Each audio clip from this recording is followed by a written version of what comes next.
Dr. Paul Manalil is a journalist, researcher, and author. He did his PhD in Malayalam journalism. He has authored more than 20 books. Dr. Paul Manalil has also served in many leading journal and literature associations such as the Sukumar Arikot Trust, Puthankaval Mathan Tharagan Trust, Benjamin Bailey Foundation, Associate Editor at Malayalam Manorama, and has also served as a jury member for Sahitya Academy Award for Children's Literature. Sir Paulose Mar Gregorios തിരുമേനിയുമായിട്ട് വളരെ അടുത്ത പരിചയവും അത് ഒരു നല്ല ബന്ധം, ഗുരുശിഷ്യ ബന്ധം പോലെ ഒരു നല്ല ബന്ധം സ്ഥാപിക്കുവാൻ സാറിന് സാധിച്ചിട്ടുണ്ട്. അദ്ദേഹവുമായിട്ടുള്ള നല്ല ഓർമ്മകൾ അതൊന്ന് നമ്മളോടൊന്ന് വിവരിക്കാം. പൗലോസ് മാർ ഗ്രിഗോറിയസുമായിട്ടുള്ള ബന്ധം 1981 മുതലാണ് ആരംഭിക്കുന്നത്. അത് മുഖ്യമായിട്ടും പ്രൊഫസർ കെ എൻ തരകൻ അദ്ദേഹത്തിൻ്റെ കൂടെ നടന്നിട്ടുള്ള സമയത്ത് അദ്ദേഹം എന്നെ ഗ്രിഗോറിയസിൻ്റെ അടുത്ത് കൊണ്ടുപോകും. അപ്പോൾ അങ്ങനെ കൊണ്ടുപോയി ഇങ്ങനെയുള്ള കാര്യങ്ങൾ ചർച്ച ചെയ്ത് ആ ഒരു അടുപ്പത്തിലേക്ക് വന്നു. അങ്ങനെ ആ ഒരു ബന്ധത്തിലേക്ക് വന്നു. പിന്നെ അത് മാത്രമല്ല, എൻ്റെ വൈഫ് അതിന് ബാല്യകാലം മുതൽ തിരുമേനിയുമായിട്ട് അടുത്ത ബന്ധമുണ്ടായിരുന്നു. കൊച്ചുകുട്ടിയായിരിക്കും മുതൽ തിരുമേനി വൈഫിനെ അങ്ങനെ ചെറുപ്രായത്തിൽ എടുത്തുകൊണ്ട് നടന്ന് അങ്ങനെ ചുനാരിക്ക് ചുറ്റും ഇങ്ങനെ കാറെ ഇങ്ങനെ ഓപ്പൺ കാറിനകത്ത് കൊണ്ടുപോയി ചുനാരി ചുറ്റും വൈകിട്ട് കൊണ്ടുപോയി വെച്ചിട്ടുണ്ട്. അപ്പോൾ 8 വയസ്സുള്ളപ്പോഴേ എൻ്റെ വൈഫിന് തിരുമേനി ഒരു വാച്ച് മേടിച്ചു കൊടുത്തു. അപ്പോൾ തിരുമേനി പുറത്ത് വിദേശത്ത് പോയപ്പോൾ ചോദിച്ചു, മോക്ക് റൗണ്ട് വാച്ചാണോ ഇഷ്ടം, സ്ക്വയർ വാച്ചാണോ ഇഷ്ടം എന്ന് പറഞ്ഞു. അപ്പോൾ മോള് എൻ്റെ വൈഫ് എന്ന് പറഞ്ഞു 8 വയസ്സുള്ളപ്പോഴാണ്. അപ്പോൾ പറഞ്ഞു സ്ക്വയർ വാച്ച് വേണം പറഞ്ഞു. അപ്പോൾ തിരുമേനി എവിടെ പോയി തപ്പിയെടുത്ത് സ്ക്വയർ കിട്ടിയില്ല. അപ്പോൾ ഏകദേശം ഒരു സ്ക്വയർ ഒത്ത വാച്ച് കൊണ്ടുവന്നു. അപ്പോൾ 8ാം വയസ്സ് മുതൽ എൻ്റെ വൈഫ് ആ വാച്ചാണ് കിട്ടിക്കൊണ്ടത്. അത് വളരെ ഒരു അത്ഭുതമോ അല്ലെങ്കിൽ ഒരു എന്താണ് നമുക്ക് എന്താണ് നമുക്ക് സംഭവിക്കാവുന്നതാണോ എന്നൊക്കെ തോന്നുന്ന മട്ടിൽ തിരുമേനി 4-5 ദിവസം ആ വാച്ച് നിന്നുപോയി. ഓക്കെ, അതൊരു വലിയൊരു സംഗതിയായിരുന്നു. അപ്പോൾ നമ്മൾ സത്യത്തിൽ എൻ്റെയും വൈഫിൻ്റെയൊക്കെ ജീവിതത്തിലെ ഒരു വാച്ചായിരുന്നു തിരുമേനി. അതാണ് ഒരു സംഗതി. ആ സ്പന്ദനം തിരുമേനി ഭൗതികമായിട്ടും അല്ലാതെയും നമുക്ക് തന്നിരുന്ന ആ ഒരു സ്നേഹസ്പന്ദനം ആ ദിവസം നിലച്ചുപോയി. അപ്പോൾ നമുക്ക് സത്യത്തിൽ വളരെയധികം ഒരു വലിയ ശൂന്യതയാണ് തോന്നിയത് തിരുമേനിയുടെ ഒരു അഭാവം എന്ന് പറയുന്നത്. അപ്പോൾ അതേപോലെ ഒരു ദക്ഷിണാശാലിയായ ഒരു തിരുമേനി നമുക്ക് ഇനിയും രംഗസഭയിൽ ഉണ്ടാകുമെന്ന് തന്നെ ഒരു സംശയമുണ്ട്. അതാണ് അദ്ദേഹമായിട്ടുള്ള. പിന്നെ ഞാൻ വ്യക്തിപരമായിട്ട് അദ്ദേഹമായിട്ട് ബന്ധപ്പെടുന്നത് 81-ലാണെന്ന് ഞാൻ പറഞ്ഞല്ലോ. പക്ഷേ അദ്ദേഹം പല സന്ദർഭങ്ങളിലും നമ്മുടെ പ്രവർത്തനങ്ങളെ നിരീക്ഷിക്കുകയും നമ്മളെ പ്രോത്സാഹിപ്പിക്കുന്ന തരത്തിലുള്ള പ്രവർത്തനങ്ങൾ അദ്ദേഹം നടത്തുകയും ചെയ്തിട്ടുണ്ട്. ഉദാഹരണമായിട്ട് അദ്ദേഹം അമേരിക്കയിലേക്ക് എന്നെ അയക്കാൻ വേണ്ടി അവിടെ ഒരു ഡോക്ടർ മോൻ എന്ന് പറഞ്ഞ അത് വളരെ വിവാദമായ ഒരു സംഗതിയായിരുന്നു. അങ്ങനെ അദ്ദേഹത്തിൻ്റെ അടുത്തേക്ക് അയക്കാൻ വേണ്ടി ഒരു ക്യാമ്പ്, അതുകൊണ്ട് വലിയ വിവാദമായിരുന്നു. അങ്ങനെ ഒരു പ്രൊട്ടക്ഷൻ ചർച്ചപ്പെട്ട ഒരാളത്തേക്ക് നമ്മളെടുത്ത് അപ്പോൾ തിരുമേനി പറഞ്ഞാൽ നിങ്ങളെല്ലാം പോയി കണ്ട് മനസ്സിലാക്കിയിട്ട് ഒരു ടീമായിട്ടാണ് പോകേണ്ടത്. പക്ഷെ അന്ന് തിരുമേനി എന്നെ സെലക്ട് ചെയ്തു, വേറെ കുറച്ചുപേരെ സെലക്ട് ചെയ്തു. അപ്പോൾ അമേരിക്കൻ വിസ എനിക്ക് മാത്രമേ കിട്ടിയുള്ളൂ. അതുകൊണ്ടൊരു സംഘമായിട്ട് പോകാൻ പറ്റിയില്ല. അങ്ങനെ നമ്മളോടുള്ള ഒരു കരുതൽ തിരുമേനി ആദ്യകാലം മുതൽ. കാരണം സഭയ്ക്ക് പ്രയോജനപ്പെടുത്തക്ക രീതിയിൽ ചെറുപ്പക്കാരെ കണ്ടെത്തുന്നതിനും ആ രീതിയിൽ അവരെ പ്രോത്സാഹിപ്പിക്കുന്നതിനുള്ള ഒരു ഇച്ഛാശക്തി തിരുമേനിക്കുണ്ടായിരുന്നു. അങ്ങനെയുള്ള ഒരു അഭാവം നമ്മുടെ സഭയിൽ ഇപ്പം വളരെ നമുക്ക് അനുഭവപ്പെടുന്നുണ്ട്. കാരണം പുതിയ തലമുറയെ കണ്ടെത്താനും സഭയെ സ്നേഹിച്ചുകൊണ്ട് മുമ്പോട്ട് പോകാനും ഉതകുന്ന തരത്തിലുള്ള ചെറുപ്പക്കാർ നമ്മുടെ സഭയിൽ ഉണ്ടാകുന്നില്ല. അതിന് കാരണം ഇങ്ങനെ ഒരു പ്രവാചക ദൗത്യം നിർവഹിക്കാൻ കഴിയാത്ത ഒരു നേതൃത്വം നമുക്കുള്ളതുകൊണ്ടാണ്. അപ്പോൾ എന്നെ സംബന്ധിച്ച് ഗ്രിഗോറിയസ് തിരുമേനി ഒരു പ്രവാചക ദൗത്യമാണ് അദ്ദേഹത്തിൻ്റെ വ്യക്തി ജീവിതത്തിലും അദ്ദേഹത്തിൻ്റെ സഭാ ജീവിതത്തിലും അദ്ദേഹത്തിൻ്റെ പൊതുജീവിതത്തിലും അദ്ദേഹം നടത്തിയിട്ടുള്ളത്.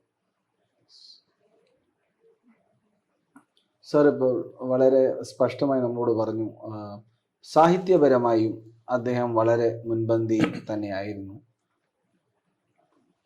അദ്ദേഹത്തിന്റെ പുസ്തകങ്ങളുമായിട്ടും സാറിനൊരു നല്ല കോൺട്രിബ്യൂഷൻ അദ്ദേഹമായിട്ട് അദ്ദേഹത്തിന്റെ പുസ്തകങ്ങൾ സാറിന്റെ കോൺട്രിബ്യൂഷനും അതിൽ അതെ. വളരെയധികം സാർ ഒന്ന് അതിനെ ഇപ്പം പറ്റി ഞാൻ പത്രപ്രവർത്തകനായിട്ട് കോട്ടയത്ത് ജോലി ചെയ്യാൻ വന്നപ്പോഴേ ഒന്ന് ഭാഷാഭൂഷണിയുടെ പ്രൊഫസർ കെ എം തരാനാണ്. അദ്ദേഹം പൗലോസ് മാർ ഗ്രിഗോറിയസിന്റെ ലേഖനങ്ങൾ, അത് ദൈവശാസ്ത്ര തിയോളജി ഒന്നും അല്ല, സാഹിത്യ ലേഖനങ്ങളാണ്.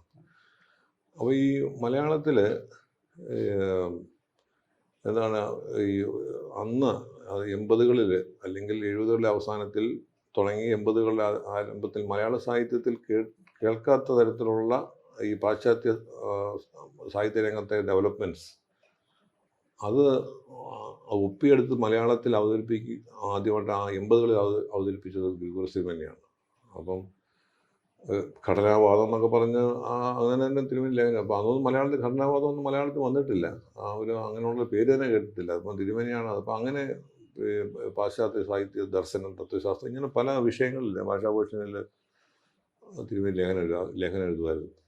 അപ്പോൾ തിരുമേനി വന്നതിന് ശേഷം തിരുമേനിയുടെ ഒരു മലയാളത്തിലെ ഒരു ആദ്യത്തെ പുസ്തകം 59 തിരുമേനി കന്യാകുമാരിത്തെ പറ്റി ഒരു ചെറിയ പുസ്തകം എഴുതിയിട്ടുണ്ട്. അതിനുശേഷം ഈ പറയുന്ന 1994 ദർശനത്തിൻ്റെ പൂക്കൾ എന്ന് പറഞ്ഞൊരു പുസ്തകം തിരുമേനിയുടെ സാഹിത്യ ലേഖനങ്ങൾ എന്നോട് സമാഹരിച്ച് ഒരു പുസ്തകം ഇറങ്ങി. അപ്പോൾ ആ പുസ്തകത്തിന് തലക്കെട്ട് കൊടുത്തത് ഞാനാണ്, ദർശനത്തിൻ്റെ പൂക്കൾ. അത് ഏറ്റവും വളരെ മനോഹരം ശ്രദ്ധേയമായ ഒരു പുസ്തകമായിരുന്നു മലയാളത്തിൽ. പിറ്റേ വർഷം ആ പുസ്തകത്തിന് കേരള സാഹിത്യ അക്കാദമിയുടെ അവാർഡ് കിട്ടി. അവാർഡ് മേടിക്കാൻ പക്ഷേ തിരുമേനിക്ക് സാധ്യതയില്ല. തിരുമേനി 96 കാലം ചെയ്തതിന് ശേഷമാണ് അവാർഡ് പ്രഖ്യാപിച്ചത്. അപ്പോൾ അങ്ങനെ ഒരു എന്നെ സംബന്ധിച്ച് അങ്ങനെ ഒരു പിന്നെ തിരുമേനി ഉള്ളപ്പോൾ തന്നെ മലയാളത്തിൽ തിരുമേനി എഴുതിയ സാഹിത്യ ലേഖനങ്ങളെല്ലാം സമാഹരിച്ച് പാശ്ചാത്യ സാഹിത്യവും ആധുനിക പ്രബുദ്ധത എന്നൊക്കെ പറഞ്ഞുള്ള പുസ്തകങ്ങൾ, ദർശനം, മതം, ശാസ്ത്രം, ഇങ്ങനെയുള്ള പുസ്തകങ്ങളെല്ലാം നമ്മൾ അതിൻ്റെ എല്ലാം തലക്കെട്ട് ശീർഷകങ്ങൾ കണ്ടെത്തി പ്രസിദ്ധീകരിക്കാനന്ന് DC ബുക്സ് വഴി പ്രസിദ്ധീകരിക്കാനന്ന് അവസരം ലഭിച്ചു. അങ്ങനെ അപ്പോൾ അതുകൊണ്ട് പിന്നെ ഞങ്ങൾ തിരുമേനിയുടെ ഈ ക്ലാസ്സുകൾ സോഫിയ സെൻറ്ററിൽ തിരുമേനി നടത്തുമ്പോൾ ഞങ്ങളെ വിളിക്കുമായിരുന്നു. അപ്പോൾ അന്ന് ഒരു വലിയ സംഘം ഉണ്ടായിരുന്നു, വലിയൊരു. അപ്പോൾ പി വന്നപ്പോൾ പലരുള്ള ആളുകളൊക്കെ അന്ന് ഈ തിരുമേനിയുമായിട്ട് സംവാദം നടത്തുന്നതിനും അവിടെ ഈ ഇങ്ങനെയുള്ള ക്യാമ്പുകളിൽ വന്ന് പങ്കെടുക്കുന്നതിനൊക്കെ അവിടെ ഒന്ന് താമസിച്ച് പങ്കെടുത്തിട്ടുണ്ട്. അപ്പോൾ സുമാർ അഴീക്കോട് ഇങ്ങനെയുള്ളവരൊക്കെ ആയിട്ട്. അപ്പോൾ അങ്ങനെയുള്ളവരുടെ ക്യാമ്പുകളിൽ തിരുമേനി വരികയും ഇങ്ങനെ ക്ലാസ്സുകളെ. അപ്പോൾ നമുക്ക് വലിയ അത്ഭുതമാണ്, ഈ തിയോളജി മാത്രം, ബൈബിളും തിയോളജിയും ഒന്നും അല്ലാതെ ഈ സാഹിത്യ വിഷയങ്ങൾ ഇത്രയും ഈ പറഞ്ഞ പോലെ നമ്മുടെ ഈ സംഘകാലത്തെ പറ്റി വളരെ രസകരമായ. അപ്പോൾ ഈ ഭാഷ സാഹിത്യത്തിൻ്റെ മാത്രമല്ല ഭാഷയുടെ തന്നെ ഈ ഗഹനമായ വിഷയങ്ങൾ തിരുമേനിക്ക് അറിയാമായിരുന്നു. ഒരിക്കൽ എൻ്റെ അടുത്ത് സാമുവൽ ചന്ദ്രക്കൊടി പറഞ്ഞിട്ടുണ്ട്, ഒരിക്കൽ സംഘകാലത്തെപ്പറ്റി, സംഘകാല സാഹിത്യത്തെപ്പറ്റി, സംഘകാല സാഹിത്യകൃതികളിൽ പരാമർശിച്ചിരിക്കുന്ന ചില കാര്യങ്ങൾ, അത് ക്രിസ്തുമതവുമായിട്ട് ബന്ധപ്പെട്ട ചില ആശയങ്ങളാണ്, ഇതൊക്കെ സംഘകാലത്തിലെ കൃതികളിലുണ്ട് എന്നൊക്കെ. അപ്പം എന്നോട് പറയായിരുന്നു, വലിയ അത്ഭുതമാണ്. കാരണം സംഘകാലത്തിലെ കൃതികൾ പഠിക്കാനും മനസ്സിലാക്കാനും, അത് തമിഴിലും എല്ലാം അതൊക്കെ പഠിച്ച് മനസ്സിലാക്കാനും അറിയാനുള്ള ഒരു വലിയൊരു ഇച്ഛാശക്തി അദ്ദേഹത്തിനുണ്ടായിരുന്നു. ശരിക്കും പറഞ്ഞു കഴിഞ്ഞാൽ അദ്ദേഹം എല്ലാ വിഷയങ്ങളും അദ്ദേഹം ഒരേപോലെ സ്വായത്തമാക്കിയിരുന്നു. ഏതെങ്കിലും ഒരു വിഷയം തിയോളജി എന്നോ അല്ലെങ്കിൽ ഫിലോസഫി എന്നുള്ളതല്ല, ഏത് വിഷയം അദ്ദേഹത്തിന്. എനിക്ക് മലയാളത്തിലൊരു എന്താണ് ഒരു വൈജ്ഞാനിക സാഹിത്യവും നമ്മുടെ ഒരു സാഹിത്യശാഖയുടെ ഭാഗമാണെന്നുള്ള രീതിയിലേക്ക് തിരുമേനി അദ്ദേഹത്തിൻ്റെ എഴുത്തുകൊണ്ടും അദ്ദേഹത്തിൻ്റെ പ്രവർത്തനം കൊണ്ടും ഈ പ്രഭാഷണങ്ങൾ കൊണ്ടും അദ്ദേഹം നമുക്ക് കാണിച്ചു തന്നിട്ടുണ്ട്. വൈജ്ഞാനിക സാഹിത്യം ഒരു സാഹിത്യമാണ്, നോവൽ കഥ പോലെ തന്നെ. അപ്പോൾ അതിൻ്റെ ഒരു അറിവിൻ്റെ ഒരു എന്താണ് ഒരു അറിവിൻ്റെ നിക്ഷേപമായിരുന്നു അദ്ദേഹം. അറിവിൻ്റെ കലവറ എന്നൊക്കെ പറഞ്ഞില്ലേ. അദ്ദേഹം കാര്യം ചെയ്തപ്പോൾ പിന്നെ സുകുമാർ അഴീക്കോട് പിന്നെ മനോരമയ്ക്കകത്തൊരു ലേഖനം എഴുതി, ഈ അറിവിൻ്റെ കൊടുമുടി എന്ന് പറഞ്ഞത് ശീർഷകത്തിൽ. അതിനപ്പുറമായിട്ട് വേറെ ഒന്നും പറയാനില്ല. അപ്പോൾ അതാണ് അന്നത്തെ ഒരു അദ്ദേഹത്തിൻ്റെ കുലപർവ്വതം. അതെ. അങ്ങനെ അദ്ദേഹത്തെപ്പറ്റി അതേപോലെ തന്നെ അദ്ദേഹത്തിൻ്റെ ജീവചരിത്രം എഴുതാനും വേണ്ടി ഞാൻ സത്യത്തിൽ അതുവരെ ആരും തരാൻ സാർ അദ്ദേഹത്തെ പൗലോസ് മാർ ഗ്രിഗോറിയോസ് വ്യക്തി മനുഷ്യൻ എന്നൊരു പുസ്തകം എഴുതിയിട്ടുണ്ട്. അത് അദ്ദേഹത്തിൻ്റെ ദർശനങ്ങളെ പറ്റിയാണ്, പുസ്തകങ്ങളെ പറ്റിയാണ്. പക്ഷെ അദ്ദേഹത്തിൻ്റെ ജീവിതം ആരും എഴുതാൻ വേണ്ടി അദ്ദേഹം സംസാരിക്കാൻ അദ്ദേഹത്തിന് പേടിയാണ്. അതാണ് അദ്ദേഹത്തിൻ്റെ അടുത്ത് പോയി സംസാരിക്കാൻ, ചോദ്യം ചോദിക്കാനും മണ്ടത്തരങ്ങൾ ചോദിച്ചു കഴിഞ്ഞാൽ പുള്ളി അന്നേരം ഗെറ്റൗട്ടടി. അതുകൊണ്ട് അദ്ദേഹത്തിൻ്റെ മനസ്സിലാക്കുന്നതിനും അദ്ദേഹത്തിനോട് ചോദ്യം ചോദിക്കാനും നമ്മൾ ആദ്യം തന്നെ നമ്മൾ പഠിക്കണം. പഠിച്ചു കഴിഞ്ഞാൽ നമുക്ക് അദ്ദേഹത്തിന് മുമ്പിൽ ചെല്ലാൻ പറ്റുള്ളൂ. അപ്പോൾ നമുക്കതുകൊണ്ട് അങ്ങനെ ഒരു അവസരം കിട്ടി, ഭാഗ്യം കിട്ടി അദ്ദേഹത്തോട് ദീർഘമായി ഞാൻ സംസാരിച്ചു. അതെല്ലാം ഞാൻ രേഖപ്പെടുത്തി വെച്ചിട്ടുണ്ട്. അതിനകത്തുനിന്ന് എനിക്ക് മനസ്സിലായ ഒരു സംഗതി എന്ന് പറയുന്നത്, അദ്ദേഹത്തിൻ്റെ ജീവിതം, അദ്ദേഹം എങ്ങനെയാണ് എന്താണ് നമ്മൾ വിചാരിക്കാത്ത ഒരു തലത്തിലേക്ക് അദ്ദേഹം ഉയർന്നത് എങ്ങനെയാണെന്ന് ചോദിച്ചു കഴിഞ്ഞാൽ, അദ്ദേഹത്തിൻ്റെ ജീവിതത്തിലെ പ്രതികൂല സാഹചര്യങ്ങളെ അതിജീവിക്കാനുള്ള ഒരു വലിയൊരു കഴിവ് അദ്ദേഹത്തിനുണ്ടായിരുന്നു. ജീവിതത്തിൽ ബാല്യം കഷ്ടപ്പാടും ത്യാഗവും വേദനയും യാതനയും നിറഞ്ഞതായിരുന്നു. അതിനകത്തൂടെ ഒരു മിസ്റ്റിക് അനുഭവത്തിലേക്ക് അദ്ദേഹം കടന്നു. അതാണ് അദ്ദേഹം ഭയങ്കര വഴിത്തിരിവാണ്, പ്രത്യേകമായ വഴിത്തിരിവാണ്. മിസ്റ്റിക് അനുഭവത്തിലേക്ക് വന്നു. ആ മിസ്റ്റിക് അനുഭവം അദ്ദേഹം ആദ്യന്തം ജീവിതത്തിൽ അദ്ദേഹം വെച്ചു കൊടുത്തു എന്നുള്ളതാണ്. മിസ്റ്റിക് അനുഭവം എന്ന് ഞാൻ പറയുമ്പോൾ, വീട്ടിലെ അമ്മയ്ക്ക് അസുഖമുണ്ട്, സഹോദരന് അസുഖമുണ്ട്, ഇതെല്ലാം അതൊക്കെ വീട്ടിലെ പ്രശ്നങ്ങളും പിതാവിൻ്റെ ഒരു പെരുമാറ്റം, അങ്ങനെയൊക്കെ തിക്താനുഭവങ്ങൾ ഒത്തിരി ഉണ്ട്. അദ്ദേഹം പഠിക്കാൻ അവസരം കിട്ടുന്നില്ല, 10ാം ക്ലാസ് കഴിഞ്ഞ് പഠിക്കാൻ പറ്റുന്നില്ല, ആ കൂടി കഷ്ടപ്പാടും ജീവിതം മുമ്പോട്ട് നീങ്ങുന്നില്ല. പക്ഷേ എപ്പോഴും അദ്ദേഹത്തിൻ്റെ മനസ്സിൽ ദൈവത്തോടൊരു പ്രാർത്ഥനയുണ്ട്, എനിക്ക് ഒരു പുതിയ ജീവിതം തന്നു കഴിഞ്ഞാൽ ഞാൻ ഒരു പുതിയ ജീവിതം നയിക്കാം, പുതിയ ഒരു സാഹചര്യവും പുതിയ ചുറ്റുപാടും തന്നു കഴിഞ്ഞാൽ ഞാൻ പുതിയ ജീവിതം നയിക്കാമെന്നൊരു അങ്ങനെ ഇരിക്കുമ്പോഴാണ് അദ്ദേഹത്തിൻ്റെ ഈ പറയുന്ന പോസ്റ്റൽ തപാൽ വകുപ്പ് ജോലി ചെയ്യുമ്പോൾ അദ്ദേഹം യാത്ര ചെയ്യുന്നതും, ആലുവയ്ക്ക് യാത്ര ചെയ്യുന്നതും, ഒരു കനേഡിയനെ അദ്ദേഹം കാണുന്നതും, അതൊക്കെ നമുക്ക് അറിയാവുന്ന കഥകളാണ്. അതിന് ശേഷമുള്ള ഒരു കഥയാണ് എന്നെ സ്ട്രൈക്ക് ചെയ്തത്. എങ്ങനെ അദ്ദേഹം ഒരു മിസ്റ്റിക്കായിരുന്നു എന്നുള്ളത്. അവിടെ എത്യോപ്യ ചെന്നതിന് ശേഷം അദ്ദേഹം നസറേത്ത് എന്ന് പറയുന്നത് നമ്മളെ സംബന്ധിച്ച് നമുക്ക് വേറൊരു സങ്കല്പമാണുള്ളത്. പക്ഷേ ഈ തിരുമേനിയുടെ ജീവിതത്തിൽ നസറേത്തിനൊരു എത്യോപ്യയിലൊരു നസറേത്ത് സ്ഥലമുണ്ട്. അദ്ദേഹത്തെ അവിടെ ചെന്ന് കഴിഞ്ഞിട്ട് 25 വയസ്സുള്ള സമയത്താണ് ചെന്ന് കഴിയുമ്പോൾ അദ്ദേഹത്തിന് ചിക്കൻ പോക്സ് വന്നു, മുറിയിൽ ഒറ്റപ്പെട്ടിരുന്നു, വേദന, കഠിനമായ വേദന, 3-4 ദിവസം കഴിഞ്ഞ് വേദന കുറയുന്നില്ല. അപ്പോൾ അദ്ദേഹം ദൈവത്തെ ശപിക്കാൻ തുടങ്ങി. അപ്പോൾ ആ സംഭവം ആദ്യമായിട്ട് എൻ്റെ അടുത്താണ് പറയുന്നത്. അതായത് സംഗതി, അത് ദൈവം ആരുടെ പറഞ്ഞിട്ടില്ല, ആദ്യമായിട്ട് പറയാം. ഞാൻ വണ്ടറടിച്ചു പോയി. ദൈവത്തെ എന്നോട് പറഞ്ഞു, എന്ത് തോന്നിയ പറയാൻ പറ്റുമോ, ആ തോന്നിയ ദിവസമെല്ലാം ഞാൻ പറഞ്ഞു. അപ്പം ചോദിച്ചു, നീ ക്രൂശിൽ അനുഭവിച്ച വേദന എൻ്റെ ഈ വേദനയേക്കാൾ വലുതായിരുന്നോ എന്ന് അവസാനം ചോദിച്ചപ്പോഴേ ഇംഗ്ലീഷിലാണ് സംസാരിക്കുന്നത്. ഇത് തിരുമേനി എന്തുകൊണ്ടാണ് ഇത്രയും കാലം ആരോടും പറയാൻ എനിക്ക് മനസ്സിലായില്ല. എൻ്റെ അടുത്ത് അത് പറഞ്ഞത്, അത് മരിക്കുന്നതിന് കുറച്ച് നാൾ മുമ്പാണ്. 96 കാലം ചെയ്യുന്നതാണ്. ഏകദേശം 93-94 ഈ പറയുന്നത്, 94 അപ്പം ചോദിക്കുകയാണ്, അവിടെ ക്രൈസ്റ്റിൻ്റെ ഒരു ചിത്രം ഇരിപ്പുണ്ട്, ചിത്രത്തിന് മുമ്പിൽ നിന്നാണ് ചോദിക്കുന്നത്, ക്രൂശിൽ സഹിച്ച വേദന, ഞാൻ ഈ സഹിക്കുന്ന വേദനയും ഏകാന്തതയും ഒറ്റപ്പെടലും ഇതിനേക്കാൾ വലിയ ഭീകരമായിരുന്നു. അപ്പം ക്രൈസ്റ്റ് നേരിട്ട് സംസാരിക്കുകയാണ്, യെസ് മൈ സൺ. ദൈവമായ അതാണ് ദൈവത്തിൻ്റെ സ്വരം ജീവിതത്തിൽ കേൾക്കുക എന്ന് പറഞ്ഞാൽ, പിന്നെ അതാണ് എനിക്ക് തോന്നുന്നു പൗലോസ് മാർ ഗ്രിഗോറിയോസിൻ്റെ ജീവിതത്തെ രൂപപ്പെടുത്തിയ ഒരു വഴിത്തിരിവും വാക്കുകളും. യെസ് മൈ സൺ, അതെ എൻ്റെ മകനെ, നീ സഹിക്കുന്നതിനേക്കാൾ കൂടുതൽ വേദനയും യാതനയും കഷ്ടപ്പാടും ഈ ക്രൂശിൽ സഹിച്ചിട്ടുണ്ട്.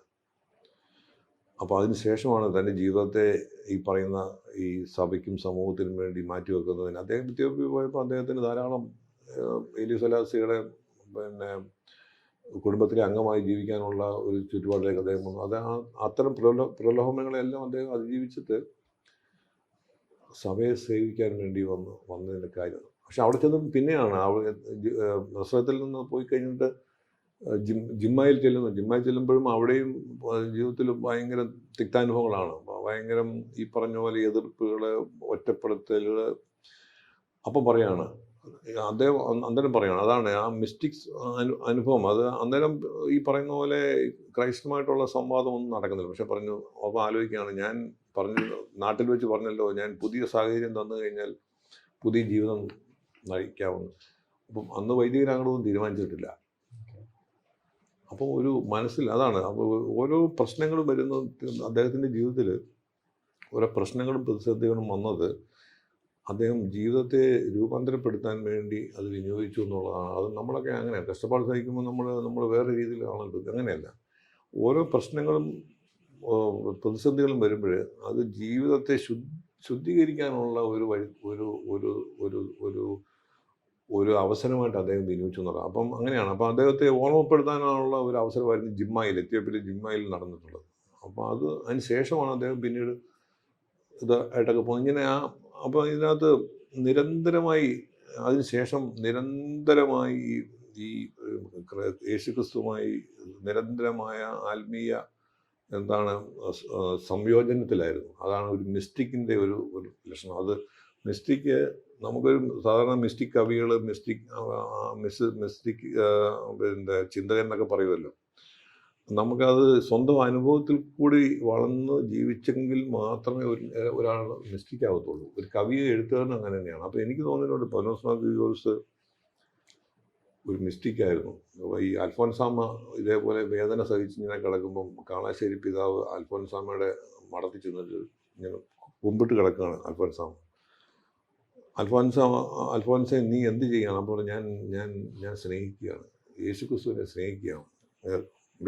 വേദന കൊണ്ട് പൊളയാണ്, പക്ഷേ ഇങ്ങനെ കണ്ട് അന്നേരം പറയുകയാണ് ഞാൻ യേശുക്രിസ്തുവിനെ സ്നേഹിക്കുകയാണ് എന്ന് പറഞ്ഞ പോലെയാണ് ഈ അദ്ദേഹം പൗലോസ് മാർ ഗ്രിഗോറിയോസിൻ്റെ ജീവിതം. സത്യത്തിലെ ബാല്യകാലം മുതൽ നോക്കി അവസാന കാലം വരെ എല്ലാം കഷ്ടപ്പാടും വേദനയുടെയും എതിർപ്പിൻ്റെയും പ്രശ്നങ്ങളുടെയും എല്ലാം, ഏത് വ്യക്തി ജീവിതമായാലും എവിടെ എടുത്തു കഴിഞ്ഞാലും, WC ചെന്നാലും സഭയിൽ ചെന്നാലും എവിടെ ചെന്നാലും അങ്ങനെ. പക്ഷെ അതിനെല്ലാം മിസ്റ്റിക്കിൻ്റെ ഒരു സമീപനത്തോടു കൂടി അദ്ദേഹം എല്ലാത്തിനും അതാണ്. അതുകൊണ്ടാണ് അദ്ദേഹം നമ്മളിൽ നിന്ന് വ്യത്യസ്തനായി നിൽക്കുന്നതാണ്. യഥാർത്ഥ മിസ്റ്റിക്കായിരുന്നു അദ്ദേഹം. അതാണ്. സാറും ഒരു ജേർണലിസ്റ്റാണ്. തിരുമേനി വളരെ ഒരു സാധാരണ എല്ലാവരും കോളേജിൽ ചെന്ന് പഠിക്കുന്ന ഒരു പ്രായത്തിൽ, നല്ല എഡ്യൂക്കേഷണൽ കരിയർ ഒക്കെ ചെയ്യുന്ന പ്രായത്തിൽ തിരുമേനി അതേ സമയത്ത് പഠിക്കുവാൻ സാഹചര്യമില്ലാതെ അങ്ങനെ പോസ്റ്റൽ ടെലിഗ്രാഫ്, അങ്ങനെ ജേർണലിസം, അതിലേക്ക് തിരുമേനി തിരിയുകയാണ്. ഈ ഒരു പ്രൊഫഷൻ ജേർണലിസം, അത് തിരുമേനി എത്രമാത്രമായിരിക്കും സ്വാധീനിച്ചത്? എനിക്ക് തോന്നുന്നു തിരുമേനിക്ക് എന്നോടുള്ള ഒരു സ്നേഹം, ഒരടുപ്പം എന്നോട് കാണിച്ചത് തിരുമേനി ബാല്യത്തിൽ ഈ 10ാം ക്ലാസ്സൊക്കെ കഴിഞ്ഞിട്ട് വെറുതെ നിൽക്കുന്ന ഒരു കാലഘട്ടമാണ്. വീട്ടിൽ നിന്ന് ഉള്ള തിക്താനുഭവങ്ങൾ, പൈസയില്ല, പഠിക്കാൻ പൈസയില്ല, ജോലിയില്ല. എനിക്കും അദ്ദേഹം അവിടെ തൃപ്പൂണിത്തുറയിലെ ഈ ഗോമതി പത്രത്തിൻ്റെ ലേഖനെ കണ്ട കാര്യം എന്ന് പറഞ്ഞിട്ടുണ്ട്. അപ്പോൾ അന്ന് ഒരിക്കൽ നമ്മുടെ കോട്ടയത്ത് മനോരമയിൽ MK വർഗീസ് എന്ന ഫോട്ടോഗ്രാഫർ ഉണ്ടായിരുന്നു. അദ്ദേഹത്തിൻ്റെ സഹോദരൻ MK ജോൺ എന്ന ഫോട്ടോഗ്രാഫറുണ്ട്. ഇവർ രണ്ടുപേരും ഈ തൃപ്പൂണിത്തുറയിലെ ഈ ഗോമതി പത്രത്തിൻ്റെ ലേഖൻ കുര്യാക്കോസിൻ്റെ മക്കളാണ്. അപ്പോൾ ഇത് പറയുന്നത് നിങ്ങളുടെ വർഗീസിൻ്റെ അപ്പനായിരുന്നു അത് എന്ന്. അപ്പം നമ്മളുടെ അടുത്ത് അങ്ങനെ പെട്ടെന്ന് നമ്മളുടെ അടുത്ത് ഒരു അടുപ്പം ഉണ്ടാക്കുന്നുണ്ട് നമ്മൾ. ഞാനിപ്പം അദ്ദേഹത്തിൻ്റെ മക്കളെ കാണുന്നു, ഞാനിപ്പം കാണുന്നു, അദ്ദേഹത്തിൻ്റെ അവരുടെ പിതാവിനെ അദ്ദേഹം കണ്ടിട്ടുണ്ട്. അദ്ദേഹമാണ് ഈ തിരുമേനിയെ പത്രപ്രവർത്തകനാക്കിയത്. കാരണം നാട്ടിലുള്ള വാർത്തകളും അന്ന് പ്രധാനപ്പെട്ട ഹോബി എന്ന് പറയുന്നത് വായനയാണ്. വായിക്കാൻ അപ്പം കുറച്ച് എഴുത്തും വായനയൊക്കെ അറിയാവുന്നതുകൊണ്ട് തൃപ്പൂണിത്തുറ ലേഖൻ എന്നെങ്കിൽ നടമേൽ പള്ളിക്കാരനാണ് ഈ കുര്യാക്കോസ്. അപ്പം അതുകൊണ്ട് സാധാരണ അവിടുത്തെ ചെറുപ്പക്കാരനൊക്കെ അറിയാവുമ്പോൾ വാർത്ത എഴുത്താന്നൊക്കെ പറയുമല്ലോ. അങ്ങനെ വാർത്ത എഴുതി ഗോമതി പത്രം അന്നത്തെ ഒരു പ്രധാനപ്പെട്ട പത്രമാണ് നമ്മുടെ പഴയ കാലത്ത്. ആ പത്രത്തിനകത്ത് കൊടുക്കും. പക്ഷേ അവിടെ തൃപ്പൂണിത്തുറ ലേഖൻ്റെ പേരിലാണ് വരുന്നത്. അങ്ങനെ പറഞ്ഞിട്ടുണ്ട്. അപ്പോൾ അത് എഴുതാനും അതാണ് ഈ ഒരു ഒബ്സർവേഷൻ. തിരുമേനിയുടെ അത് വാർത്ത എഴുതുന്നുള്ളതല്ല, തിരുമേനിയുടെ കാര്യങ്ങൾ അതാണ്. ആ ഒരു സ്കൂൾ വിദ്യാഭ്യാസം കഴിഞ്ഞിരിക്കുന്ന സമയത്ത് കാര്യങ്ങൾ മനസ്സിലാക്കാനുള്ള ഒരു കഴിവ്, അത് പിന്നെ തിരിച്ചറിയാനുള്ള കഴിവ്, അല്ലെങ്കിൽ കണ്ടെത്താനുള്ള കഴിവ്, അത് ഒരു ന്യൂസെൻസ്, അപ്പോൾ കണ്ണും ചെവിയും കാതും എല്ലാം ഞാൻ തുറന്നു വെച്ച് പ്രവർത്തിക്കാനുള്ള ഒരു കഴിവ്, അത് അദ്ദേഹത്തിൻ്റെ ഈ അറിവിൻ്റെ ഈ പിന്നെ കൊടുമുടി ഇതിലേക്ക് കയറുന്നതിനുള്ള ചവിട്ടുപടിയായിരുന്നു. കാരണം പത്രപ്രവർത്തനം എന്ന് പറഞ്ഞാൽ എല്ലാം ഈ കാര്യങ്ങൾ മനസ്സിലാക്കിയെങ്കിൽ മാത്രമേ പത്രപ്രവർത്തനമായിരിക്കാം. എല്ലാത്തിലും ഒരു ചെറിയ അറിവുകളാണ്. ആ ഒരു ചെറിയ അറിവിൽ നിന്നാണ് അദ്ദേഹം ഒരു വലിയ അറിവിലേക്ക് പോയത്. അപ്പോൾ അതിന് പറഞ്ഞിട്ടുണ്ട് ഗോമതി പത്രം, അത് വലിയ ത്രില്ലിങ്ങായിട്ട് പറഞ്ഞിട്ടുണ്ട്. ആ സമയത്ത് തന്നെ മലബാർ മെയിൽ എന്ന പത്രമുണ്ട്, കൊച്ചിയിലെ മലബാർ മെയിൽ എന്ന പത്രം. ആ പത്രത്തിനകത്ത് ഒരു സെൻസേഷണൽ വാർത്ത എഴുതിയ കാര്യം പറഞ്ഞിട്ടുണ്ട്. അപ്പോൾ പറഞ്ഞു അപ്പോൾ നിങ്ങളൊക്കെ ഇപ്പം പത്രത്തിൽ സെൻസേഷണൽ വാർത്തയൊക്കെ എടുക്കുമല്ലോ, അന്ന് ഞാനും ഇതൊക്കെ എഴുതിയിട്ടുണ്ട്. ഒരു 16-17 വയസ്സുള്ള ഒരു വയസ്സുള്ള സമയത്തെ കാര്യമാണ് ഈ പറയുന്നത്. അന്നൊരു ശൗരി എന്ന് പറഞ്ഞൊരു വലിയൊരു മോഷ്ടാവ് അവിടെ എല്ലാവരും നാട്ടുകാരെ വർപ്പിച്ച് നടന്നൊരു ശൗരിയെ പിന്നെ പിടിച്ചൊരു കഥയാണ് പറഞ്ഞത്. അത് ഇന്നൊക്കെയാണ് നമ്മൾ മനോരമ, മാതൃഭൂമി, മറ്റു പത്രങ്ങളിലൊക്കെ 1-ാം പേജ് വരുന്ന വാർത്തയാണ്. വലിയ ഈ നാടിനെ കിടുകിട വിറപ്പിക്കുന്ന കള്ളന്മാരും കൊലയാളികളെയൊക്കെ പിടിച്ചു കഴിഞ്ഞാൽ 1-ാം പേജ് വാർത്തയാണ്. മലബാർ മെയിലിന് അത് 1-ാം പേജ് വാർത്തയാണ്. ആ മലബാർ മെയിലിൽ വന്ന വാർത്ത അന്ന് മറ്റു പത്രങ്ങളെല്ലാം ക്യാരി ചെയ്തു. കാരണം അത് ഈ പോൾ വറീസിന് മാത്രമേ അറിയത്തുള്ളൂ വാർത്ത. അന്ന് അവിടെ ഈ ഐലൻഡ്സ് ഒക്കെ ഉണ്ടല്ലോ, അപ്പോൾ ആ ദ്വീപിൽ ഒളിച്ചിരുന്ന കഥയും ആ ഒരു സ്ത്രീ ഈ ശൗരിയെ കയറി പിടിച്ച കഥയും ആദ്യം പോലീസിൻ്റെ വലയത്തിൽ നിന്ന് ശൗരി എന്ന് പറഞ്ഞ മോഷ്ടാവ് രക്ഷപ്പെട്ട കഥയും ഇങ്ങനെ അതൊക്കെ ഞാൻ ആലോചിക്കുകയാണ്. അതായത് ആ ഓർമ്മകളൊക്കെ എത്ര മനോഹരമായിട്ടാണ് തിരുമേനി എൻ്റെ അടുത്ത് പറഞ്ഞതെന്ന് ഞാൻ ആലോചിക്കുകയായിരുന്നു. അപ്പം എല്ലാം അതാണ് ജീവിതത്തിലെ എല്ലാ അനുഭവങ്ങളും, വലുതും ചെറുതുമായ എല്ലാ അനുഭവങ്ങളും തിരുമേനി ഇങ്ങനെ മനസ്സിൽ ഇങ്ങനെ നിറഞ്ഞു വയ്ക്കുന്നുണ്ടായിരുന്നു. അവർ ജേർണലിസ്റ്റായിട്ടുള്ള എക്സ്പീരിയൻസ് എന്ന് പറയുന്നത് ചെറിയ കാര്യമൊന്നുമല്ല. കാരണം പിന്നീട് തിരുമേനി ഈ പറഞ്ഞ പോലെ ധാരാളം ഈ പുരോഹിതൻ മാസികയല്ല, മറ്റു പല കേരള ഫിലോസഫിക്കൽ സൊസൈറ്റിയുടെ മാഗസിൻ ഇങ്ങനെയുള്ളതിനകത്ത് അതിൻ്റെയൊക്കെ എഡിറ്ററായിട്ടൊക്കെ പ്രവർത്തിച്ചിട്ടുണ്ട്. അപ്പോൾ അതിൻ്റെ ഒരു പരിശീലനം, ഇതിൻ്റെ എല്ലാം അദ്ദേഹം സ്വയം പരിശീലിച്ചെടുക്കുകയാണ് ചെയ്യുന്നത്. അതാണ് നമ്മൾ ജേർണലിസ്റ്റ് എന്നുള്ള നിലയ്ക്ക് അത് സ്വയം പരിശീലിച്ച് മനസ്സിലാക്കാനുള്ള ഒരു കഴിവ് അദ്ദേഹത്തിനുണ്ടായിരുന്നു. ട്രെയിൻ സ്കൂളിൽ പോലും അത് പുള്ളിക്ക് ആ ഒരു സ്വാഭാവികമായിട്ട് അദ്ദേഹത്തിന് അതുണ്ടായിരുന്നു എന്നുള്ളതാണ് അതിനകത്തെ ഒരു നമ്മൾ മനസ്സിലാക്കേണ്ട സംഗതി. സാറിനോട് മടുക്കാൻ കാരണം ഈ ഒരു ജേർണലിസ്റ്റ് നമ്മൾ സംസാരിച്ചു കഴിഞ്ഞപ്പം ഒരു പഴയ പുള്ളിയുടെ ഒരു ബാല്യകാലവും പുള്ളിയുടെ ആ ജേർണലിസത്തിൽ അദ്ദേഹത്തിനുണ്ട് അഭിനിവേശം. അപ്പം ആ നിലയ്ക്കാണ് അദ്ദേഹം നമ്മളെ കണക്ട് ചെയ്യാൻ പറ്റുന്നത്. അങ്ങനെ ആയിരിക്കണം എനിക്ക് തോന്നുന്നു.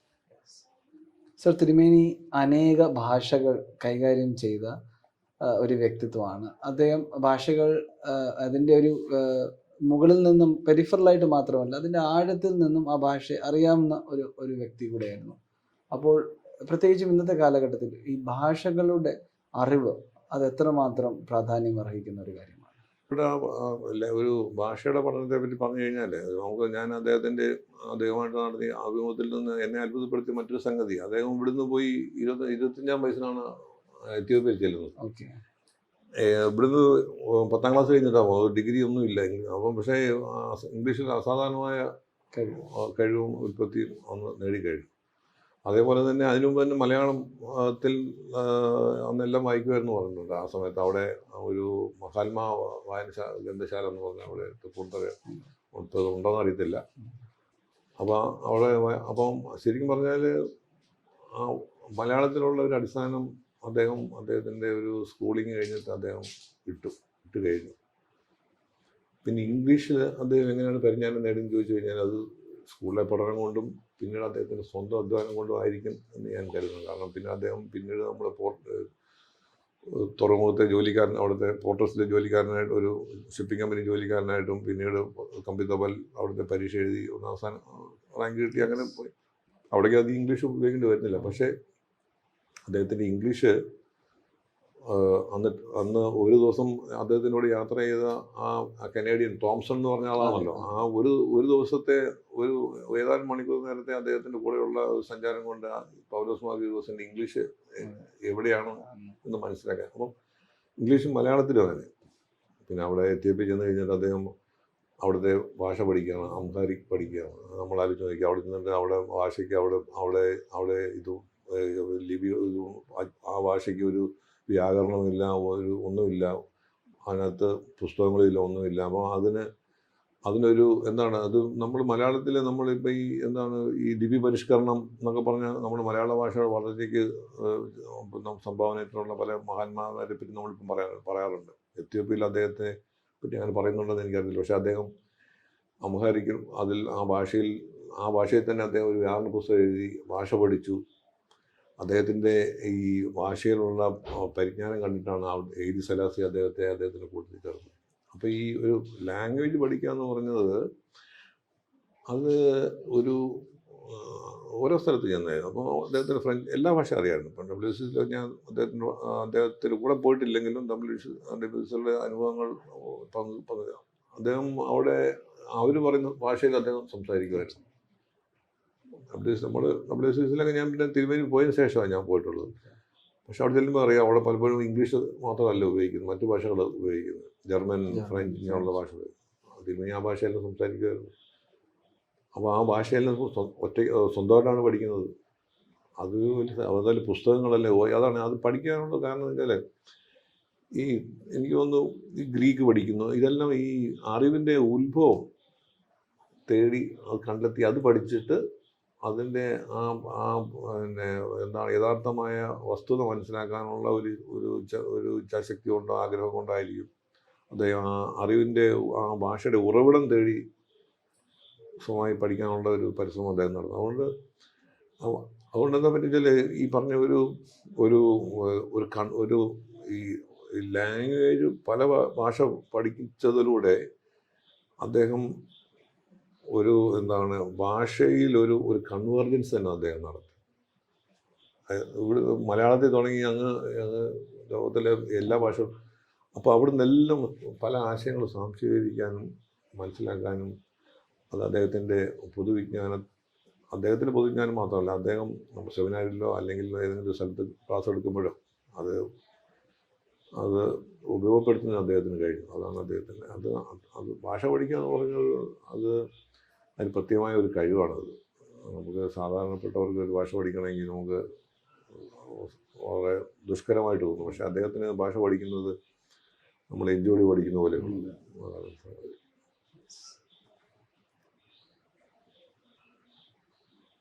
സർ, ഗ്രിഗോരിയസ് തിരുമേനിയുടെ 3 ക്വാളിറ്റീസ് ഒന്ന് പറയാമോ? ഈ വരും തലമുറ അല്ലെങ്കിൽ ഇപ്പോഴത്തെ തലമുറയ്ക്ക് ഒരു ഇൻസ്പിറേഷനായി തീരുക. അപ്പോൾ ഈ അവസാനം ഈ 95 അദ്ദേഹം നമ്മളിപ്പോൾ ഗോർബച്ചേവ് ഈ അടുത്തിടയ്ക്ക് അന്തരിച്ചല്ലോ.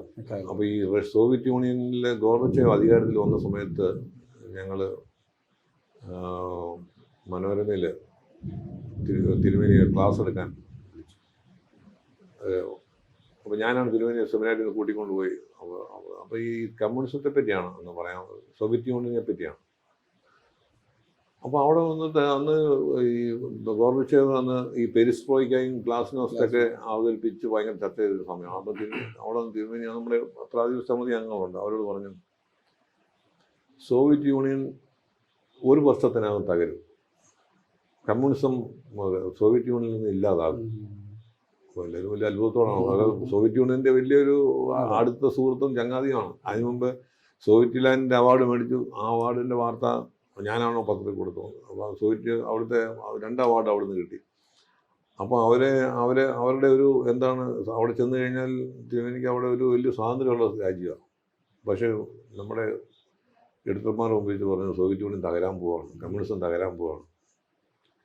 1 വർഷം വേണ്ടി വന്നില്ല, 6 മാസം കമ്മ്യൂണിസം തകർന്നു, സോവിയറ്റ് യൂണിയൻ തകർന്നു.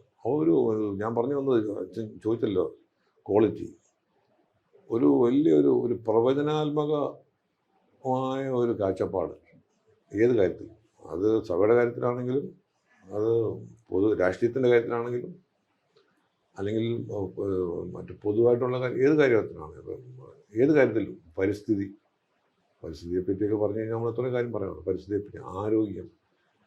അപ്പോൾ ഇങ്ങനെയുള്ള സംഗതികൾ പിന്നെ ഏത് വിഷയത്തിലും അങ്ങനെ പറയാനുള്ള ഒരു പ്രവചനാത്മകമായ ഒരു കാഴ്ചപ്പാട് ഉണ്ടായിരുന്നു.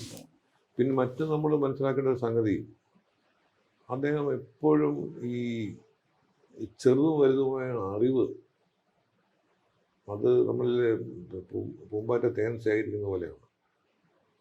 അദ്ദേഹത്തിന് ഈ അറിവ് ആർജിക്കുക എന്ന് പറഞ്ഞാൽ അദ്ദേഹത്തിന് വലിയൊരു ഹരമായിട്ടുള്ള സംഗതിയാണ്. അത് അറിവിലൂടെ മാത്രമേ നമുക്ക് ഈ പറയുന്ന നമ്മുടെ ജീവിതത്തെ നമുക്ക് മാറ്റിമറിക്കാൻ കഴിയത്തുള്ളൂ എന്നുള്ള ഒരു ആശയമാണ്. കാരണം ഈ അറിവില്ലാത്തത് കൊണ്ടാണ് പല കാര്യങ്ങളും നമുക്ക് ഈ പ്രശ്നങ്ങളും തർക്കങ്ങളും പല ഭിന്നസ്വരങ്ങളും അല്ലെങ്കിൽ കലഹങ്ങളും ഒക്കെ ഉണ്ടാകുന്ന അറിവില്ലാത്തതുകൊണ്ടാണ് ഇതിന് പറഞ്ഞിട്ടുണ്ട്. കാരണം ഈ സംവാദം ഇവരുമായിട്ട് EMSുമായിട്ടുള്ള സംവാദം, പി ഗോവിന്ദപിള്ള ഇങ്ങനെ ഒരു സംവാദം നടത്തുമ്പോൾ ഈ പരസ്പരം ഈ അറിവ് പങ്കുവെക്കുന്ന ഒരു രീതിയാണ്. അപ്പോൾ ഒരറിവും ഒരു മോശമാണെന്നോ ഒരറിവും ചെറുതാണെന്നോ, ഇപ്പോൾ കമ്മ്യൂണിസത്തെ വളരെയധികം ഇഷ്ടപ്പെടുന്നുണ്ട്. പക്ഷേ ഞാനൊരു ഒരു ഒരു ഒരു ക്രിസ്ത്യാനിയാണ്, അല്ലെങ്കിൽ ഞാൻ ക്രിസ്തുമത വിശ്വാസിയാണ് എന്ന് പറഞ്ഞുകൊണ്ടാണ് ഇപ്പോഴും അദ്ദേഹം നേരിട്ടുള്ളത്. പക്ഷേ കമ്മ്യൂണിസത്തിലെ ആശയങ്ങളെ അദ്ദേഹം ചെയ്തു. പക്ഷേ അദ്ദേഹം പറയുന്നത് സോഷ്യലിസം എന്ന് പറയുന്നത് കമ്മ്യൂണിസ്റ്റുകാരുടെ ഒരു ആശയമൊന്നുമല്ല, ഇത് ക്രിസ്തുമതത്തിൻ്റെ ആശയമാണ് സോഷ്യലിസം എന്നാണ് തിരുവനി പറഞ്ഞിട്ടുള്ളത്, ഞാൻ കേട്ടിട്ടുള്ളത് തിരുവനി പറയുന്നത്. അപ്പോൾ അതുകൊണ്ട് ഈ അറിവിലൂടെയുള്ള ഒരു എന്താണ് ഒരു വളർച്ചയും വികാസവും അത് പലപ്പോഴും നമ്മുടെ ഏത് രംഗത്തുള്ളവരും നോക്കി, വൈദികരാണെങ്കിലും അധ്യാപകരാണെങ്കിലും എഴുത്തുകാരാണെങ്കിലും രാഷ്ട്രീയ പ്രവർത്തകരാണെങ്കിലും ഈ അറിവില്ലാത്തതുകൊണ്ട് നടക്കുന്ന സംഗതികളാണ് ഇപ്പോൾ എല്ലാം നടന്നുകൊണ്ടിരിക്കുന്നത്.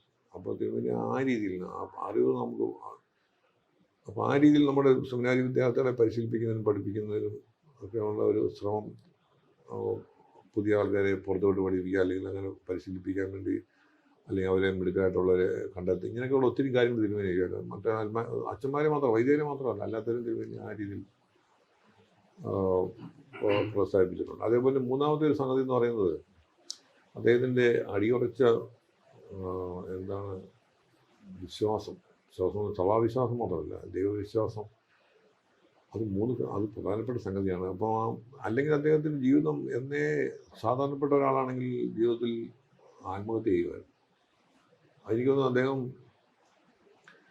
അദ്ദേഹത്തെ പറ്റി പറയുന്ന അദ്ദേഹത്തിന് ആത്മാവിൽ തീ പിടിച്ച ഒരാളെ മനുഷ്യൻ എന്നുള്ള നിലയ്ക്കാണ്. ആത്മാവിലല്ല, അദ്ദേഹത്തിൻ്റെ ചിന്തയും അദ്ദേഹത്തിൻ്റെ ശരീരവും അദ്ദേഹത്തിൻ്റെ വാക്കുകളും അദ്ദേഹത്തിൻ്റെ ജീവിതാനുഭവം എല്ലാം തീ പിടിച്ച അനുഭവങ്ങളാണ്. ആ തീ പിടിച്ച അനുഭവത്തിൽ നിന്ന് അദ്ദേഹം എങ്ങനെയാണ് ഒരു ജീവിതത്തെ എങ്ങനെയാണ് അദ്ദേഹം ഇത്ര മനോഹരമായ ഒരു അനുഭവമാക്കി മാറ്റിയതെന്ന് ചോദിച്ചു കഴിഞ്ഞാൽ അടിയുറച്ച ദൈവവിശ്വാസത്തിന് അദ്ദേഹം എത്രയോ തവണ നമ്മളൊക്കെ ആണെങ്കിൽ മനസ്സുകൊണ്ട് ഒരു 100 തവണ ആത്മഹത്യ ചെയ്യേണ്ട അവസരങ്ങൾ അതാണ്. അപ്പം അത് ഒരു വലിയ സംഗതി, അടിയുറച്ച ദൈവവിശ്വാസം. അതാണ് ഒരു യേശുക്രിസ്തുവിലുള്ള അചഞ്ചലമായ വിശ്വാസം. അതാണ് പലപ്പോഴും എനിക്ക് തോന്നുന്നു അദ്ദേഹത്തിൻ്റെ മുറിയിലൊക്കെ ഇരിക്കുമ്പോൾ അദ്ദേഹം മനസ്സുകൊണ്ട് അദ്ദേഹം പലപ്പോഴും എനിക്ക് തോന്നിയിട്ടുണ്ട് അദ്ദേഹം യേശുക്രിസ്തുവായിട്ട് സംസാരിക്കുകയാണോ എന്ന് എനിക്ക് പലപ്പോഴും തോന്നിയിട്ടുണ്ട് അദ്ദേഹത്തിന്. അതുകൊണ്ടായിരിക്കും അദ്ദേഹം ഒറ്റയ്ക്ക് ഇരിക്കുമ്പം ഈ ആളുകൾ ശല്യപ്പെടുത്താൻ ചെല്ലുമ്പോൾ പുറത്താക്കുന്നത് അതുകൊണ്ടാണ്. കാരണം അദ്ദേഹം വേറെ ലോകത്തിരിക്കുകയാണ്. അപ്പോൾ അതാണ് ഞാൻ പറഞ്ഞത്, ഒരു അടിമുടി അദ്ദേഹം ഒരു മിസ്റ്റിക്കായിരുന്നു. അദ്ദേഹം വലിയ പണ്ഡിതനായിരുന്നു, അദ്ദേഹം വലിയ സഭയുടെ WCCയുടെ പ്രസിഡന്റായിരുന്നു, ഇതൊക്കെ വേറെ. പക്ഷേ അടിസ്ഥാനപരമായിട്ട് അദ്ദേഹം ഒരു മിസ്റ്റിക്കായിരുന്നു എന്നാണ് എനിക്ക് മനസ്സിലാക്കുന്നത്. മിസ്റ്റിക്കിന് മാത്രമേ ജീവിതത്തെ ഇത്ര നവീകരിച്ച് മുമ്പോട്ട് കൊണ്ടുപോകാൻ സാധിക്കത്തുള്ളൂ. സർ ആദ്യം പറഞ്ഞല്ലോ സാറിൻ്റെ വൈഫ് കൊച്ചുകുട്ടിയായിരുന്നപ്പോൾ ഇങ്ങനെ പഴയ സെമിനാരിയുടെ ആ വഴികളിലൂടെ കാറിലൂടെ കൊണ്ടുപോയി കഥകൾ പറഞ്ഞു കൊടുക്കുകയും ചെയ്യുന്നു. അത് അപ്പോൾ ഇത്ര വലിയൊരു ലോകത്തിന്റെ പല കോണുകളിൽ അറിവുകളെ അല്ലെ മനുഷ്യരുടെ റെസ്പോൺസിബിലിറ്റീസ് ഒക്കെ എടുക്കുന്ന ഒരു മനുഷ്യനും വളരെ കൊച്ചു കുട്ടികളുമായി സംഭാഷണം ആ ഈസി ലാംഗ്വേജിലും നടത്തുവാൻ അതെങ്ങനെ? അത് എനിക്ക് വളരെ രസകരമായിട്ട് എനിക്ക് തോന്നി. കാരണം ഞാൻ പറഞ്ഞില്ല, എൻ്റെ വൈഫിൻ്റെ അടുത്ത് 7-8 വയസ്സുള്ളപ്പോഴാണ് ഈ കഥകൾ പറഞ്ഞു കൊടുക്കുക, കാറിൽ ഇങ്ങനെ തുറന്ന കാറിൽ സഞ്ചരിക്കുന്നത്. ഇതൊക്കെ അന്നൊരു കഥ പറഞ്ഞു കൊടുത്തു, ഡോക്ടർ ജെക്കിൽ ആൻഡ് മിസ്റ്റർ ഹൈഡ് എന്ന് പറഞ്ഞ കഥ. ഈ കഥ തന്നെ ഞാൻ എൻ്റെ മകളുമായിട്ട് ഞാൻ തിരുവനെ കാണാൻ ചെന്നപ്പോൾ ഇതേ കഥ തിരുവനി പറഞ്ഞു കൊടുക്കുകയാണ്. അപ്പൊ ഈ കഥയ്ക്കകത്ത് ഒരു വലിയൊരു തിരുമേനി എങ്ങനെയാണ് ഓരോ കഥകൾ എങ്ങനെയാണ് സ്വാധീനിക്കുന്നത് എല്ലാം തൻ്റെ ജീവിതമായിട്ടാണ് റിലേറ്റ് ചെയ്ത് കൊണ്ടുപോകുന്നത്. ആ കഥ ശരിക്കും പറഞ്ഞാൽ ഒരു സ്പ്ലിറ്റ് പേഴ്സണാലിറ്റിയുടെ കഥയാണ് ആ കഥ. അത് ഞാൻ വായിച്ചു. ആ കഥ തിരുമേനി അന്ന് ട്രാൻസ്ലേറ്റ് ചെയ്തിട്ടുണ്ടായിരുന്നു, പക്ഷേ അത് പുസ്തകമായിട്ടില്ല. പക്ഷെ പിന്നീട് കേരള ബാലസാഹിത്യ ഇൻസ്റ്റിറ്റ്യൂട്ടിൽ ഡയറക്ടർ ആയിരിക്കുമ്പോൾ ഞാൻ ഈ തിരുമേനി പറഞ്ഞുകൊണ്ട് ഈ പുസ്തകം തപ്പിയെടുത്തിട്ട് മലയാളത്തിലാക്കി പ്രസിദ്ധീകരിച്ചു. നമ്മുടെ ബാലസാഹിത്യ ഇൻസ്റ്റിറ്റ്യൂട്ട് പ്രസിദ്ധീകരിക്കുന്നു. ഇതേ പേര് തന്നെയാണ്. അതെ. അപ്പോൾ ആ പുസ്തകം ഇറക്കിയിട്ടുണ്ട്. അപ്പോൾ ആ കഥ ഈ ഓരോ കഥകളും ഓരോ പുസ്തകങ്ങളും തിരുമേനി വായിക്കുന്നതെല്ലാം തിരുമേനിയുടെ ജീവിതമായിട്ട് റിലേറ്റ് ചെയ്താണ് പോകുന്നത്. തിരുമേനിക്ക് അങ്ങനെ ഒരു സ്പിരിറ്റ് പേഴ്സണാലിറ്റി ആയിരുന്നു എന്ന് ചോദിച്ചു കഴിഞ്ഞാൽ വലിയ സംഘർഷമുള്ള ഒരു മനുഷ്യനായിരുന്നു. അപ്പോൾ ഈ അദ്ദേഹം വായിക്കുക മാത്രമല്ല, ആ വായിക്കുന്നതിനകത്തെ നല്ല കാര്യങ്ങൾ അദ്ദേഹം കുട്ടികൾക്ക് പറഞ്ഞു കൊടുക്കുന്ന ഒരു ശീലം കുട്ടികളെ പിന്നെ ഭയങ്കരമായിട്ട് അദ്ദേഹം സ്നേഹിച്ചു. അപ്പം അതേപോലെ തന്നെ അദ്ദേഹം എത്തിയോപ്പിൽ ചെന്നപ്പോഴേ ഈ ജൂലിയസ് സീസറിന്റെ കഥ ഈ ഏലി സെലാസി അത് വായിച്ചിട്ടില്ല. അപ്പോൾ അതുകൊണ്ട് അത് ട്രാൻസ്ലേറ്റ് ചെയ്ത് കൊടുക്കണമെന്ന് പറഞ്ഞാൽ അങ്ങനെ ചെയ്ത് കൊടുത്തിട്ടുണ്ട്. അപ്പോൾ തിരുവനന്തപുരം പെട്ടെന്ന് റിലേറ്റ് ചെയ്തു. അത് ഈ ഏലി സെലാസി അന്ന് വധഭീഷണി നേരിട്ടുകൊണ്ടിരിക്കുന്ന സമയമാണ്. അപ്പം അതാണ് തിരുവനന്തപുരം ഒരു പുസ്തകം വായിക്കുമ്പോഴോ ഒരു കഥ വായിക്കുമ്പോഴോ അല്ലെങ്കിൽ ഒരു പുസ്തകം എന്തെങ്കിലും വായിക്കുമ്പോഴോ അത് നമ്മുടെ ഈ ജീവിതമായിട്ട് റിലേറ്റ് ചെയ്താണ് വായിക്കുന്നത്. അത് നമ്മൾക്ക് ആസ്വദിക്കാൻ വായിക്കുന്നവരാണ്, സിനിമ കാണുന്ന പോലെയാണ്. തിരുവനന്തപുരം അത് ഈ പുസ്തകം വായിക്കുന്നത് അത് ലൈഫുമായിട്ട് ബന്ധപ്പെടുത്തുക. അത് ഒന്നും നമ്മളെ അല്ലെങ്കിൽ മറ്റൊരാൾ അല്ലെങ്കിൽ അതുകൊണ്ട് ആ ഒരു വായന അതാണ് വായന നമ്മൾ സാധാരണ വായിക്കുന്ന പോലെയല്ല. അദ്ദേഹം അത് ആ വായനയെ ഒരു അനുഭവമാക്കി മാറ്റി. അതിനകത്തെ അദ്ദേഹത്തിൻ്റെ പ്രസംഗങ്ങളൊക്കെ എന്താണ് ഒരുപക്ഷെ അദ്ദേഹത്തിൻ്റെ ആശയങ്ങളൊക്കെ കൂടുതലും ആ വായനയിൽ നിന്ന് തന്നെ അദ്ദേഹം രൂപപ്പെടുത്തിയ ചില തത്വശാസ്ത്രങ്ങളുണ്ട്. അദ്ദേഹത്തിൻ്റെതായിട്ടുള്ള കാഴ്ചപ്പാടുകളുണ്ട്. ആ കാഴ്ചപ്പാടെല്ലാം ഈ വായനയിൽ നിന്ന് വന്നിട്ടുള്ളതാണ്. അദ്ദേഹത്തിൻ്റെ ഈ ആഴത്തിലുള്ള വായനയും ആഴത്തിലുള്ള ചിന്തയും അങ്ങനെയുള്ള ഒരു കാലവും അങ്ങനെയുള്ള ഒരു ബിഷപ്പും നമുക്ക് ഉണ്ടായിരുന്നു. നമുക്ക് ഇങ്ങനെ ഊറ്റം കൊള്ളാമെന്നുള്ളത് മാത്രമേ ഉള്ളൂ. നമുക്ക് ഒരാളുടെ ഓർമ്മ നമുക്ക് തീർച്ചയായും വലിയ പ്രചോദനം തരുന്ന ഒരു സംഗതിയാണ്. Thank you sir. Paulose Mar ഗ്രിഗോറിയസിന്റെ ജീവിതവും ചിന്തയും അത് പുതിയ തലമുറയ്ക്കും വരും തലമുറയ്ക്കും പകർന്നു കൊടുക്കുന്നതിന് ഫാദർ ഷിനു കെ തോമസ് നടത്തുന്ന ഈ ഉദ്യമം തീർച്ചയായും നമുക്ക് അഭിനന്ദനം അറിയിക്കുന്നു. കാരണം നമ്മുടെ ഇടയിൽ ഇങ്ങനെ ഒരു മനുഷ്യൻ ജീവിച്ചിരുന്നു എന്ന് അടുത്തൊരു തലമുറ അറിയണം. പൗലോസ് മാർ ഗ്രിഗോറിയസിന് ഉണ്ടായിരുന്ന അറിവും അനുഭവങ്ങളും അദ്ദേഹത്തിൻ്റെ പാണ്ഡിത്യവും ഒക്കെ അങ്ങനെ അദ്ദേഹത്തിൻ്റെ ജീവിതവും ഒക്കെ എങ്ങനെയാണ് നമ്മൾ പുതിയ തലമുറ മനസ്സിലാക്കേണ്ടത് എന്ന് ഫാദർ ഷിനു കെ തോമസ് നടത്തുന്ന ഈ പരിപാടിയിലൂടെ പുതിയ തലമുറയ്ക്കും വരും തലമുറയ്ക്കും മനസ്സിലാകും എന്നാണ് ഞാൻ കരുതുന്നത്. അതിന് അദ്ദേഹം നടത്തുന്ന എല്ലാ പരിശ്രമങ്ങൾക്കും ഞാൻ അദ്ദേഹത്തെ ശ്ലാഘിക്കുന്നു. അദ്ദേഹത്തിൻ്റെ ഈ പരിശ്രമം നമുക്ക് പുതിയ തലമുറയ്ക്കും വരും തലമുറയ്ക്കും ഒരു പ്രചോദനമായി തീരട്ടെ എന്ന് ആശംസിക്കുകയും ചെയ്യും.